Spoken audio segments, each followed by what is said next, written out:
Okay, today we're going to derive Schrodinger's equation for quantum mechanics.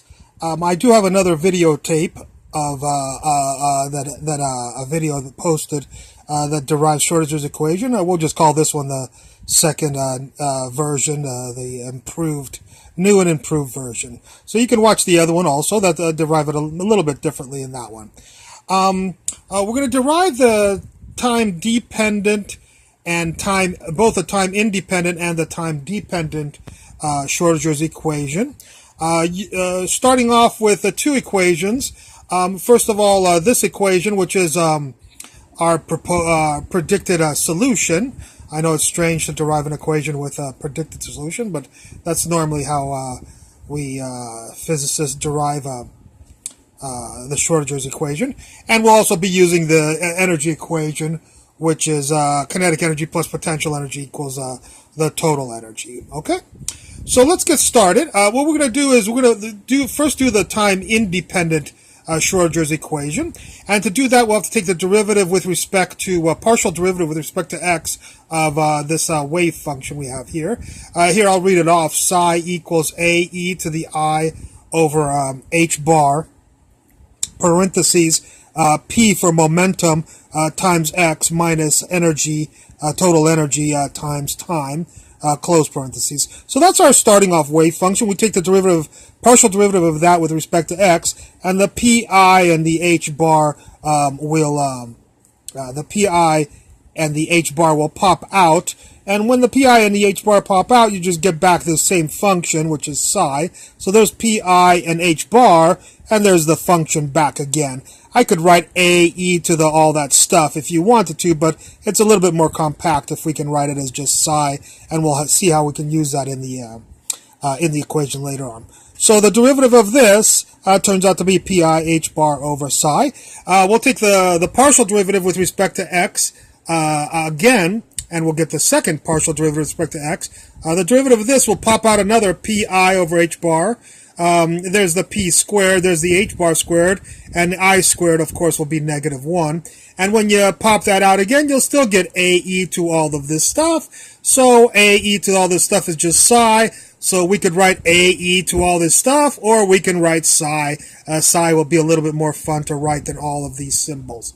And besides which, we'll use that later on.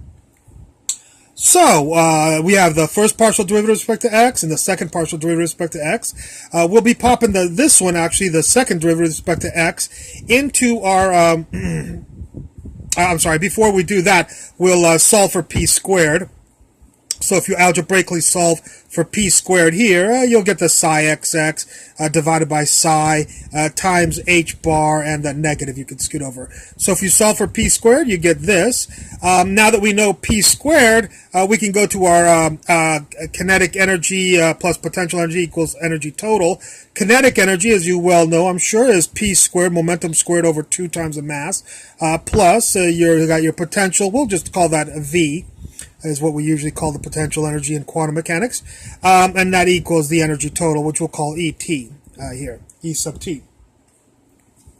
Okay, so we've got p squared, so we'll pop all this stuff into here, and if we do that, we'll get the negative h bar squared right there, the psi xx right there, the psi right there, and the 2m will go right there and there. Okay, and then you'll get the plus v, there's the plus v, and then the equals, and energy total. Well, this is basically the equation. Usually we put it in a little bit different format. You'll see it in books written more like this, which is psi xx, partial derivatives of psi with respect to x, plus psi 2 times the mass divided by h bar squared, parentheses, energy total minus potential energy, close parentheses, equals 0. Okay, so this is just algebra from here to here.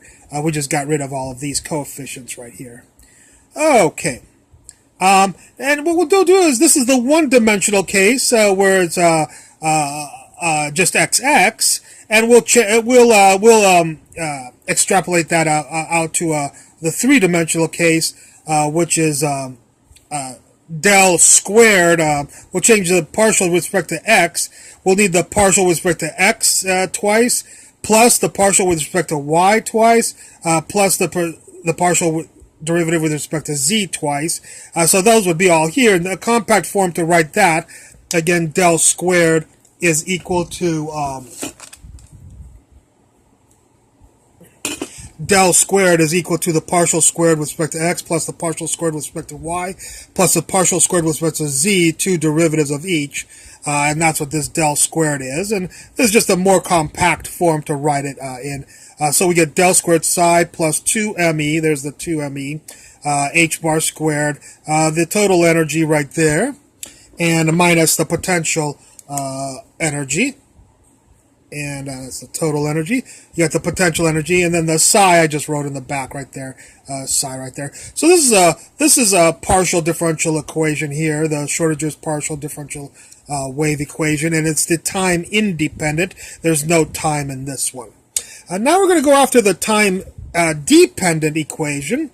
To do that, we'll need these two again.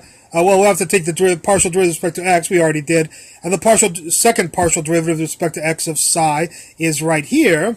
But we'll also have to, well, this time we're not going to do the time independent, so we'll have to take the derivative with respect to time, and the partial derivative with respect to time of this wave function here is this right here, because I negative e total and h bar will pop out in the derivative, and once those pop out, you'll still get a e to the I over h bar and all this stuff. So instead of writing a e to the all that stuff, I just wrote, hey, a e to all that stuff is just psi, so it's just psi, okay?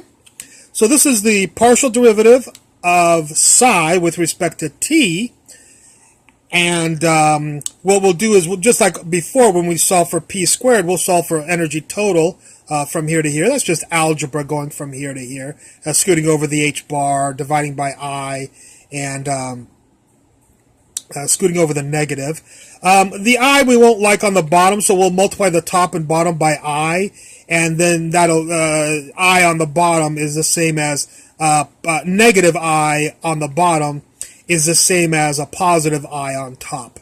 So for the energy total, we'll get h bar, there's the h bar, the psi, there's the psi, I'm sorry, when we solve for energy total, we'll have to scoot over the h bar, so there's the h bar. We'll have the psi t, there's the psi t.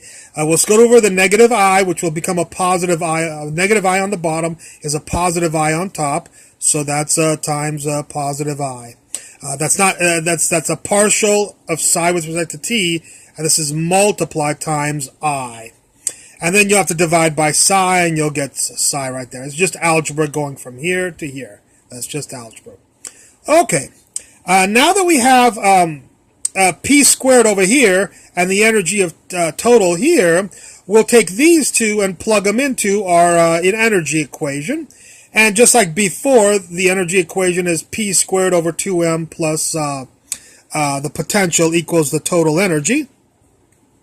So just like before, when we plugged in the p squared into here, remember we got this island right here. And sure enough, there's the island right here. That person is the same as this, because we're going to take p squared, all of these people, and plug them into here. So you'll get this, and this, and this. Plus v, there's the v, just like before, but the difference here is for the energy total. Last time we left it alone. This time we know what the energy total is in terms of the psi wave function. It's this, so we'll take all of these people and plug them in for the total energy, which will give us this right here, which is h bar psi, the partial derivative of psi with respect to t, times I divided by psi, the wave function. Okay? Alrighty. Now, we'll just multiply through by psi here. And if we multiply through by psi, it will cancel here, it'll appear here, and it'll cancel on this island right here. And so we'll get this. This is the one-dimensional because it's only got xx. It doesn't have another island with psi yy and another island with psi zz. And we can couple all three of those islands into one symbol called del squared. I assume you've seen that definitely in vector calculus. And what we simply replace psi xx with del squared psi. That means take the partial derivatives with respect to x, y, and z and add them up and take all of that and multiply it times this coefficient of negative h bar squared over 2m del squared psi plus the potential times psi equals I psi times h bar. And that's our three-dimensional, this is our three-dimensional Schrodinger's equation. This one is the time-dependent. Whoops, we forgot the little t over here. Good thing I noticed that. So I'm sorry, that's going to be I partial derivative of psi with respect to t and then h bar. I forgot that t right there. And this is just denoting that it's three-dimensional. And this is three-dimensional right here.